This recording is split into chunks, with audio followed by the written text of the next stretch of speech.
আমি একটা fried rice বানিয়েছি, সেই বানানোর একটা পদ্ধতি আপনাদেরকে আমরা দেখাবো। অলরেডি জিনিসটা আমি তৈরি করে ফেলেছি, কিন্তু কী কী উপকরণ দিয়ে বানিয়েছি সেই জিনিসগুলো আপনাদের বলবো, আপনারা একটু দেখে নিন।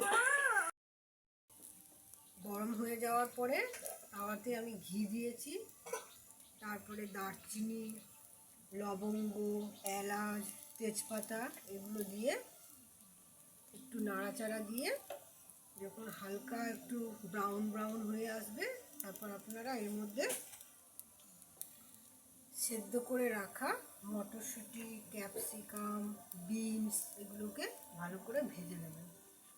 একটু হালকা ভাজা ভাজা হয়ে গেলে যেই রাইসটা আমি আগে বানিয়ে রেখেছিলাম সেই রাইসটা উপরে হালকা হালকা করে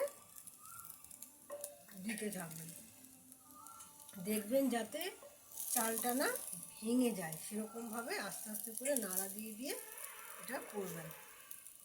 এটাকে পরিমাণ মতন পরে আপনারা যতটা ঘি লাগবে উপর দিয়ে হালকা হালকা করে দিতে থাকবেন আর এটাকে নাড়া দিতে থাকবেন।